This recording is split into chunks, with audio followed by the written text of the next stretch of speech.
গত 7ই August DH sports news নামের একটি ইউটিউব চ্যানেলে বিএনপিকে কোনোভাবেই নতুন সরকার করা হবে না এমন একটি থাম্বনেইল বানিয়ে সরকার গঠন নিয়ে জাতির উদ্দেশ্যে ডক্টর ইউনূসের বক্তব্য দাবিতে একটি ভিডিও প্রচার করা হয়েছে। ডিএইচ স্পোর্টস নামের এই ইউটিউব চ্যানেল থেকে প্রচারিত ভিডিওটি ইউটিউবে দেখা হয়েছে এখন পর্যন্ত 3,29,000 বার। এছাড়া এই একই দাবি করে টিকটকেও প্রচারণা করা হয়েছে। টিকটকে এই ভিডিওটি দেখা হয়েছে প্রায় 57 লক্ষ বার। লাভ রিঅ্যাক্ট পড়েছে 3,37,000 এবং মন্তব্য বা কমেন্ট হয়েছে প্রায় 4,500-এর বেশি।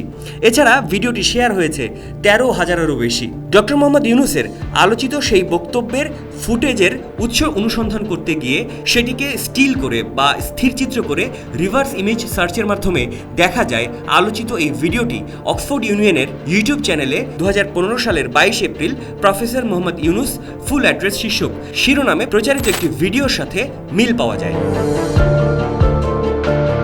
সেই ভিডিওর একটি অংশের সাথে আলোচিত দাবির প্রচারিত ভিডিওর হুবহু মিল পাওয়া যায়। ভিডিওটিতে ডক্টর মোহাম্মদ ইউনূস অবশ্য তরুণদেরকে ভাগ্যবান হিসেবে উল্লেখ করেছেন এবং সোশ্যাল বিজনেস এবং চাকরি নিয়ে বিস্তর আলোচনা করেছেন। অর্থাৎ ইউনূস সেন্টারের পক্ষ থেকে ডক্টর মোহাম্মদ ইউনূসের দেশবাসীর উদ্দেশ্যে গণমাধ্যমে পাঠানো এই বক্তব্যের সাথে বিএনপিকে জড়িয়ে আলোচিত দাবিটি প্রচার করা হয়েছে। সুতরাং বিএনপিকে নিয়ে কোনোভাবেই নতুন সরকার হবে না এমন দাবিতে ডক্টর ইউনূসের নামে প্রচারিত মন্তব্যটি ভুয়া এবং বানোয়াট।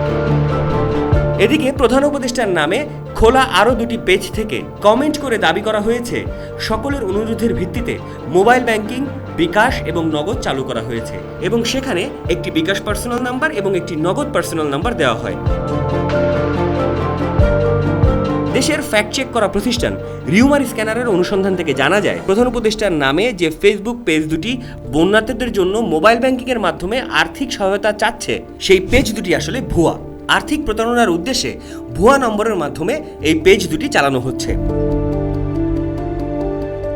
অনুসন্ধানে প্রধান উপদেষ্টার অফিসিয়াল ফেসবুক পেজে যে দুটি অ্যাকাউন্টের কমেন্ট পাওয়া গেছে সেগুলোর নাম চিফ অ্যাডভাইজার অফ জিওবি এবং প্রোফাইলেও একই ছবি। যদিও মজার তথ্য হচ্ছে এই অ্যাকাউন্ট দুটির নামের বানানেও চিফ শব্দটি ভুল লেখা আছে। পেজ দুটি খোলা হয়েছে 25শে আগস্ট। এদের মধ্যে একটির ফলোয়ার সংখ্যা 1 জন আর একটির 2 জন। তবে আলাদা করে বোঝার উপায় নাই এই দুটি পেজ আলাদা এবং ভুয়া। শুধুমাত্র লিঙ্কের ইউআরএল যাচাই করেই এটি বোঝা সম্ভব। ভুয়া পেজ দুটির বিকাশ এবং নগদের যে নাম্বার দেওয়া হয়েছে তা ট্রু কলারে যাচাই করে ফ্রড বা প্রতারক হিসেবেই চিহ্নিত করা গেছে। নাম্বারটিতে হোয়াটসঅ্যাপ অ্যাকাউন্ট খোলা নাই, একাধিকবার চেষ্টা করেও নাম্বারটিতে কল দিয়ে বন্ধ পাওয়া গেছে। অন্যদিকে প্রধান উপদেষ্টার official Facebook page chief adviser GOB head of government এই পেজটি খোলা হয়েছে গত 14ই আগস্ট। বর্তমানে এর লক্ষাধিক ফলোয়ার রয়েছে এবং নিয়মিতই ডক্টর মোহাম্মদ ইউনূস তার বিভিন্ন কর্মকাণ্ড এবং হালনাগাদ তথ্য এবং ছবি সেখানে প্রকাশ করছেন। বিকাশ অ্যাপের মাধ্যমে প্রধান উপদেষ্টা ত্রাণ তহবিলে অর্থ সহায়তা দেওয়ার সুযোগ রয়েছে, তবে এটির জন্য আলাদা করে কোনো প্রচারণা চালানো হয়নি প্রধান উপদেষ্টার ফেসবুক পেজ থেকে। সাদাত হাবিবি, সেতু, 1 টাকার খবর।